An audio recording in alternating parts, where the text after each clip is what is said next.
Hello दोस्तों, सभी को मेरा जय मसीह की।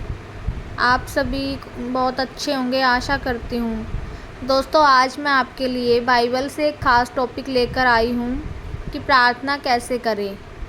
दोस्तों, यह विषय हमारे लिए बहुत ही महत्वपूर्ण होने वाला है, क्योंकि बहुत से नए और पुराने मसीह भाई बहन ऐसे हैं जिनको समझ में नहीं आता कि प्रार्थना कैसे करनी चाहिए, जिससे कि परमेश्वर उनकी प्रार्थनाओं का उत्तर दें। दोस्तों, यदि आप पुराने और नए विश्वासी हैं तो ये वीडियो आप दोनों के लिए बहुत ही महत्वपूर्ण होने वाली है, क्योंकि दोस्तों प्रार्थना एक मसीह जीवन का महत्वपूर्ण हिस्सा है। प्रार्थना बिना हम कुछ नहीं कर सकते। जब हम बाइबल में देखते हैं तो आदम से लेकर अब तक जितने भी मसीह पैदा हुए हैं सब ने प्रार्थना की है, और सभी लोगों ने प्रार्थना के आधार पर अपना जीवन को बिताया है। चाहे वह फिर मूसा हो, इब्राहिम हो, आदम हो या अयूब हो, या जितने भी नए नियम में विश्वासी थे, सभी लोग प्रार्थना करते थे, और प्रार्थना से ही उनके जीवन में जो विपत्तियाँ थी, जो कष्ट थे, वो दूर होते थे। एक मसीह जीवन के लिए बहुत ही महत्वपूर्ण है प्रार्थना। तो मैं आशा करती हूँ कि आप मेरी वीडियो में अंत तक बने रहेंगे।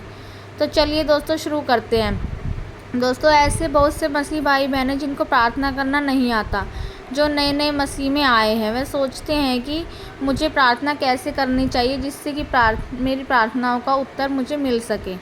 दोस्तों, मैं आपको बताना चाहती हूँ कि ये सवाल एक मसीह के लिए नहीं बल्कि सभी लोगों के लिए होता है जो ऐसे सोचते हैं कि हमारी प्रार्थनाएं कैसे हम प्रार्थना को करें जिससे कि परमेश्वर हमारी प्रार्थनाओं का उत्तर दें। ऐसे ही हम जब देखते हैं लूका अध्याय 4:11 में पढ़ते हैं, प्रभु यीशु मसीह एक सुनसान जगह पर प्रार्थना करते थे और उनके चेले देखते थे और उनसे पूछते हैं। तो हम पढ़ते हैं कि वहाँ लिखा है, वह किसी जगह पर प्रार्थना कर रहा था और जब वह प्रार्थना कर चुका तो उनके चेलों में से एक ने उससे पूछा, हे प्रभु, जैसे यूहन्ना ने अपने चेलों को प्रार्थना करना सिखाया वैसे ही हमें भी तू सिखा। वह परमेश्वर से कह रहे थे प्रार्थना करने के लिए हमें भी बता, हमें भी परमेश्वर से अपनी बातों का जवाब मिले, परमेश्वर हमारी भी प्रार्थनाओं को सुन सके, जो हमारे दुख दर्द को बांट सके और परमेश्वर से हमारा साझा करे। लेकिन जब आप नए प्रभु मसीह में विश्वास करते हैं तो आपको प्रार्थना करने के लिए कुछ बातें याद भी करनी चाहिए। ठीक है दोस्तों, इसी तरह हम व्यवस्था अध्याय 19:4 में यहाँ पे परमेश्वर कहता है कि मैं तुम्हारा परमेश्वर हूँ, तुम मूर्तों या फिर किसी अन्य देवताओं की प्रतिमाओं का ढाल बनाकर उन्हें न पूजना। दोस्तों, जब भी हम नए विश्वास में होते हैं तो हमें अपने पीछे बैकग्राउंड में जाना, मतलब बैकग्राउंड को छोड़ना बहुत मुश्किल होता है। लोग बहुत से होते हैं जो मूर्ति पूजा करते हैं और वह छोड़ नहीं पाते, तो उनको शुद्ध बाइबल के वचन का पता नहीं होता, उनके कायदे कानून का पता नहीं होता। तो ऐसे में आपको पता है कि परमेश्वर जो है वो मूर्ति पूजा से घृणा करता है। वह नहीं चाहता कि हम किसी अन्य देवी देवताओं की पूजा करें, उनको दंडवत करें। परमेश्वर कहता है कि मैंने तुम्हारी सृष्टि के लिए रचना की है, तुम्हें बनाया है, तुम मेरे बच्चे हो, मेरे पास आओ और जो भी तुम्हारी भावनाएं हैं वह मैं उनको पूरा करूँगा। आज के बाद ये वह व्यक्ति संसारिक नहीं रह चुका है, ये परमेश्वर का बच्चा बन चुका है। परमेश्वर ऐसे हमें बताता है। परमेश्वर कहता है कि अब इसको केवल सृष्टिकर्ता की आराधना करनी है जिसने सारे जगत को बनाया है। आगे हम बाइबल की पुस्तक मत्ती अध्याय 6 का उसमें 5 में देखते हैं प्रार्थना में कैसी करनी चाहिए।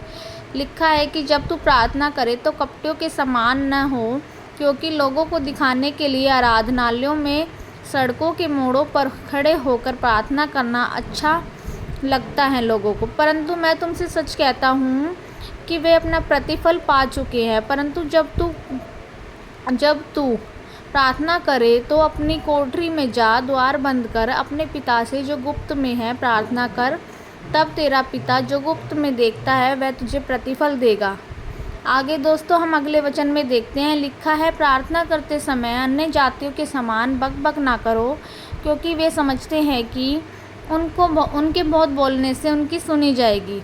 इसलिए तुम उनके समान न बनो, क्योंकि तुम्हारा पिता तुम्हारे मांगने से पहले सब जानता है कि तुम्हें किन किन चीज़ों की आवश्यकताएं हैं, और हम अगले वचन में देखते हैं, यहाँ लिखा है कि तू प्रार्थना इस रीति से करना कि हे हमारे पिता, तू जो स्वर्ग में है, तेरा राज्य आए, तेरा नाम पवित्र माना जाए, तेरी इच्छा जैसे स्वर्ग में पूरी होती है वैसे ही पृथ्वी पर भी हो। और हमारे दिन भर की रोटी आज हमें दे। जिस प्रकार हमने अपने अपराधियों को क्षमा किया है वैसे ही तू भी हमारे अपराधों को क्षमा कर, और हमें परीक्षा में न ला परंतु बुराई से बचा, क्योंकि राज्य और पराक्रम और महिमा सब तेरे ही हैं। तो दोस्तों, हमें प्रार्थना इसी रीति से करनी है। हमने अन्य लोगों की तरह ज़्यादा बकबक नहीं करनी है। परमेश्वर सब जानता है हमारे बारे में कि हमें किस समय किन किन चीज़ों की ज़रूरत है। वह हमारी आवश्यकताओं को हमेशा पूरा करता है। हमें दोस्तों कभी भी दिखावे के लिए प्रार्थना नहीं करनी कि हमें दिखावटी प्रार्थना करनी है, लोगों के सामने बैठ के या फिर दिखावे के लिए बोलना है। नहीं, हमें एक अलग से अपना बंद कोठरी में जाके परमेश्वर के सामने घुटने टेक कर प्रार्थना करना है, जिससे कि परमेश्वर हमारी प्रार्थनाओं का उत्तर देगा।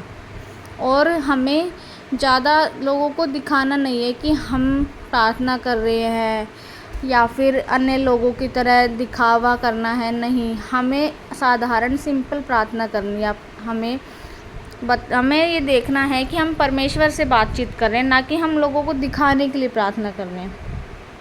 लोग तो हमसे कभी भी खुश नहीं होते। हम लोगों को खुश करते रहते, लेकिन लोग हमसे कभी भी खुश नहीं होते।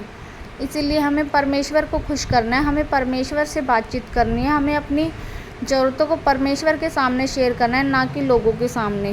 क्योंकि परमेश्वर जो कर सकता है वो लोग कभी भी नहीं कर सकते हमारे लिए। इसलिए हमें परमेश्वर के सामने अपनी प्रार्थनाओं को रखना है, परमेश्वर से बोलना है, परमेश्वर को बताना है कि हमें क्या चाहिए, किन चीज़ों की हमें ज़रूरतें हैं। परमेश्वर ऐसे भी सब कुछ जानने वाला है। तो दोस्तों, मैं आशा करती हूँ आपको मेरी वीडियो समझ में आई होगी, और मेरी वीडियो को लाइक, शेयर, सब्सक्राइब ज़रूर करें, ताकि मेरी आने वाला हर वीडियो का नोटिफिकेशन आपको मिलता रहे।